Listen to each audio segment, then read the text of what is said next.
As the Disneyland Resort pushes forward towards becoming more fully operational, there are a few construction projects going on that are worth observing. And today we've got updates on ToonTown, both from Runaway Railway and the areas around the Fantasyland Theater, as well as at Redwood Creek Challenge. We've also got some operational happenings around the resort, including an interesting rumor, some staffing issues, updates on virtual queue, and an update on park hours. All that coming up next on FreshBaked.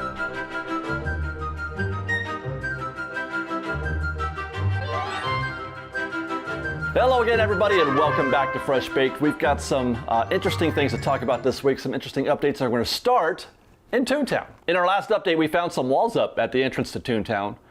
This project is still going on, but where it was just dirt before, we are now seeing paving stones. And we can see now that this project looks to be continuing all the way up to the bathrooms near the Fantasyland Theater. There is still a sliver of a path remaining in that area, as it is now the route to get to the ToonTown Railroad Station. It's the only way to get in there. But I imagine once this part of the project is complete, that area will be done as well. By the way, and perhaps more importantly, we observed those were paving stones before. Previously, it was just blacktop. You can see blacktop to the left and the right of the area around the construction walls. Here's how it looked before the project started. And this is good. I enjoy this quite a bit. I very much enjoy proper paving stones as opposed to the blacktop that was there before, very generic. And this, by the way, is a very good sign that we're going to be getting what we had hoped for, and that is for ToonTown to get a little TLC, a makeover, an update, because it needs it really bad. ToonTown suffers from concrete and a lack of texture, a lack of character, a lack of organic, I don't know, it needs something fresh. And hopefully this is a sign, and it's a good sign in my opinion. This is a sign that Disney does plan to put in a lot of time and effort into making ToonTown better. We'll stay tuned to see if this continues, but let's go into ToonTown now to see what's going on there with regard to Runaway Railway. Here's an update over the wall, and it looks, I guess, almost exactly how we left it a couple weeks ago.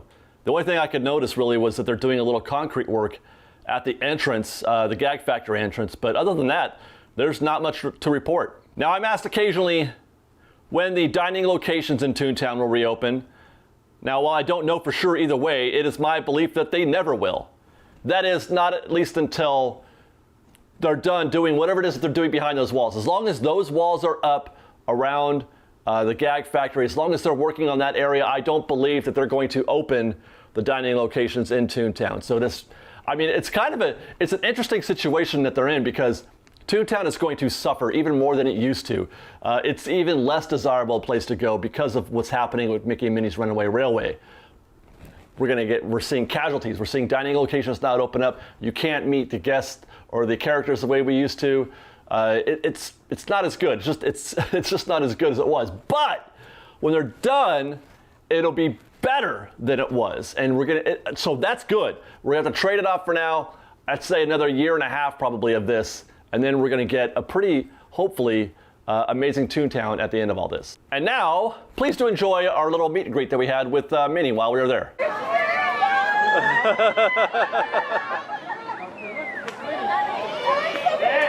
Minnie! Oh my gosh, I love you so much. That looks cute in your apron.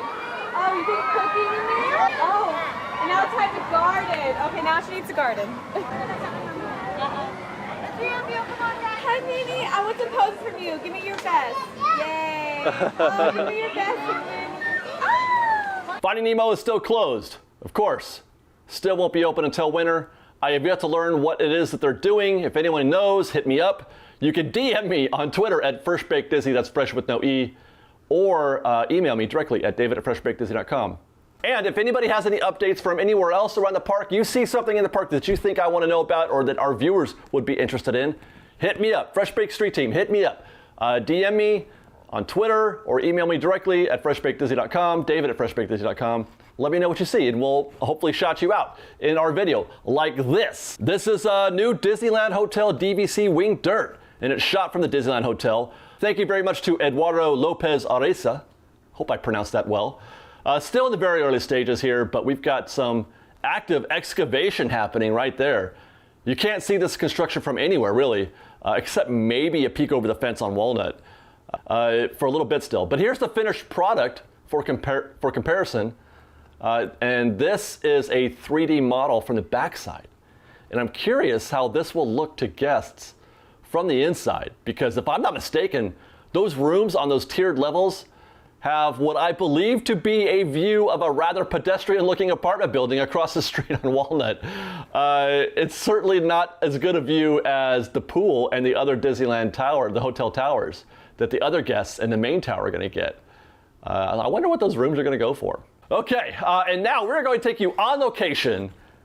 Liz and I were at Redwood Creek Challenge last weekend, or this past weekend, and they opened it. Redwood Creek Challenge is open again. And we'll get to that in a second, but this is our footage that we shot of some very interesting stuff happening, or that has been happening at Redwood Creek with relation to Villains Grove. See any hints of Villains Maybe. Grove? Maybe. Let's see if we can find some. And I'm pretty sure this is what I saw before, that these nests were part of. Were they always here? I feel like they've always been here, and we never noticed them until Villains Grove. That's the first time I ever noticed those nests was Me Villains too. Grove. Unless they've been here all year, or like all the time, and I'm gonna have to look at some archived footage, which I surely have. That lighting instrument definitely. Oh, down out there? below, yeah. Yeah, they've been adding lighting instruments here. There's a bunch in here as well. This has to be new, right? Because you don't have to light this at night like this for a regular Redwood. Because it's closed at night. Yeah. Yeah. More. Yeah, that's definitely. That setup, man. That's show. That's Yeah, definitely for sure. show. Okay, here that's. we go. Oh, here you go. Oh, here we go. Yeah, that's early sightings of the Red Queen. Even though those are white roses, but Well, or whatever they are. Painting the roses. Ah, that's right. Painting the roses red. Painting the roses red. Look at that. We're in advanced prep here. I'm not gonna fall. I can't do a crap fall. This is where they had the lightning. Yeah, and it was just like random sounds, right? It was like There was those sharp inhales of breath. This was Alice, wasn't it? No, we just passed Alice. Well, wasn't the. There's some lights happening. Oh, see, this is the lightning right there. Those lights right there are the lightning lights. So did you know that there's light? a moose back there? A deer. Or whatever that is? That's a giant deer. Was that always there? I would assume so. I think this was, yeah, hunter. Oh wait, maybe for the hunter? For Snow White? Oh, This might be Snow White. yeah, because it was the heart of a deer, or was it the heart of a pig? Pig. It was the heart of a But pig. he was a hunter. But the huntsman.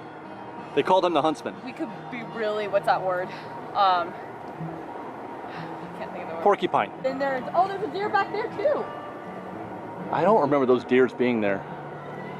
Well, More lights? yeah. Yeah, there's lights on the tree. Do you see the trees, the lights going That's all the what way up that's the what tree? I'm pointing at. Oh. Yeah. Get with the program. Oh, God. I don't see anything in this tunnel except for me scooching really, really low. Oh, except for this guy right here. Look at that. We caught a fish. Did you catch a fish? Mom, is it salmon? Wow. That's the best. I love salmon. Love me some salmon. It's so good. Well, it looks like they've been busy here. Very, very busy at the Redwood Creek Challenge, getting ready for Villainous. Fun. Now, that work that you just saw, they've definitely been working on Villains Grove, but that's not the reason why it closed. We were wondering about that. Why did they open it and then a week later close it again? Well, it turns out it wasn't to do Villains Grove work. They were going to be doing that stuff anyway. The reason why they closed it is because a tree fell, and they had to take care of that, similar to what happened at Tom Sawyer's Island.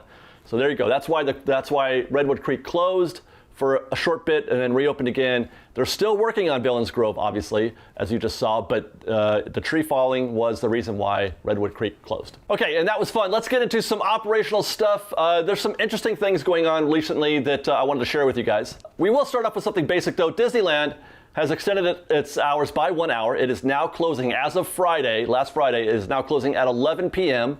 And DCA is closing at 10 p.m., that's great news. We're just 1 hour. We're 1 hour away from our traditional midnight closing, which is great. A natural progression towards getting things back to normal, hopefully. So we're getting warmer and warmer. Still no word on what, if anything, is going on with the monorail. I mean, it's no longer a COVID thing, to be sure, so I'm not sure what it is that's holding up the monorail. Still no word on Mickey and the Magical Map. The stage is back to its old self, but no idea when the show might return. The park really needs this. The park needs shows, things to redistribute guests very, very badly. You may or may not like Mickey and the Magical Map or to see shows you'd rather do rides, but that doesn't mean we don't need them. We need that show back very, very badly. And shows like the Dapper Dans, who are perhaps the greatest mystery of all.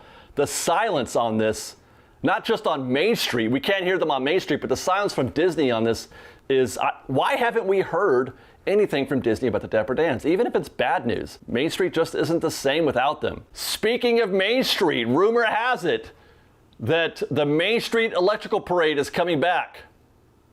Again. I do love the Main Street Electrical Parade, don't get me wrong, but why won't they let this show die? Is there something wrong with Magic Happens? Honestly. I mean, it ran for like a minute, and then the COVID shut everything down, obviously, but does Disney not want to get a return on that investment? Or is it cast? I'll bet it's cast. Staffing, we don't have enough performers for Magic Happens. And a lot of the issues that we're experiencing at Disneyland, if you are experiencing them, a lot of the problems that are occurring right now is due to a lack of personnel, a lack of cast. And the Main Street Electrical Parade requires considerably less or fewer performers than Magic Happens does. So they can, they can get by with Main Street Electrical Parade because it's mostly about the floats, whereas Magic Happens is very heavily dependent on the performers in a show. This is something that we're going to be paying close attention to. I'm going to be noticing and observing on our future trips what Disney's reaction is going to be to the staffing issues, and if it's affecting, how much it's affecting guest satisfaction in the parks, because it doesn't feel like Disney's getting any closer to solving that problem. We heard Chapek say in the Q3 earnings call that they expect to be fully operational and fully staffed by the end of the year. I have my doubts. I feel like that's just talk because they can't get people to work. They can't get the people in, and they're trying to get by on fewer staff. They're trying to get things done to save money because they're not making money like they used to. It's kind of a circle, a vicious circle. I'm concerned, and like I said, this is something I want to watch closely to see what's happening in the future and to see if Disney does address this. For now, we're going to wrap with some observations about virtual queues. Fascinating stuff is happening with virtual queues right now that is worth looking at. If you're on Twitter, you probably saw a lot of people posting recently about how available virtual queue boarding passes are, specifically for web slingers at Avengers Campus. And by the way, before I get into that, this is not a situation that is unique to Disneyland. We're seeing a lot of this also at Hollywood Studios for Rise of the Resistance. Very slow at Hollywood Studios. Very easy to get a Rise of the Resistance boarding pass the past few days. And where I was going to say at Disneyland, it is due probably to that little soft spot that we're experiencing right now while APs are waiting for the Magic Key to start on August 25th, and that's why crowds are light, and that's why it's easier to do things. We don't have the same situation at Disney World. They're not waiting for the Magic Key at Disney World. It's interesting. It could be that it's coming down to that time. I will say, at Disneyland, Rise of the Resistance is still very competitive.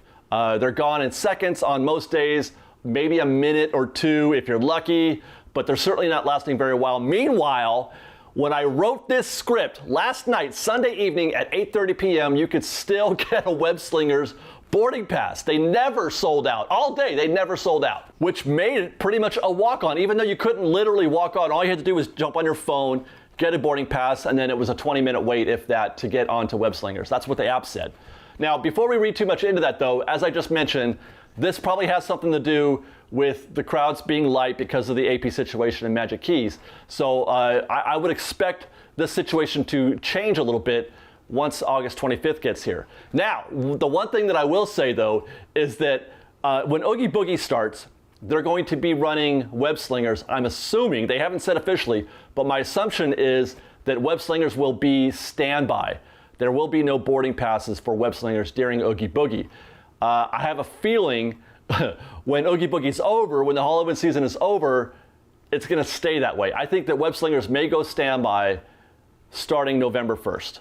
And that's it for this week, guys. Stay tuned for more. Obviously, we've got trip reports coming from our time spent this past weekend, plus our podcast. If you haven't checked out our podcast yet, our first episode aired last Sunday, and we're going to have another episode coming up early this week. Hopefully by Wednesday, we should have that ready to go. So stay tuned for our podcast, stay tuned for our trip reports, and then obviously follow us on Instagram at _FreshBaked, on Twitter at FreshBaked Disney, that's fresh with no E, and on TikTok at FreshBaked Disney. And if you like our show and you want to show your support, please consider joining our Patreon campaign at patreon.com/freshbaked. Thank you very much for that. And as always, we'll see you next time, guys. In the meantime, be safe out there, be kind to one another, and fresh baked.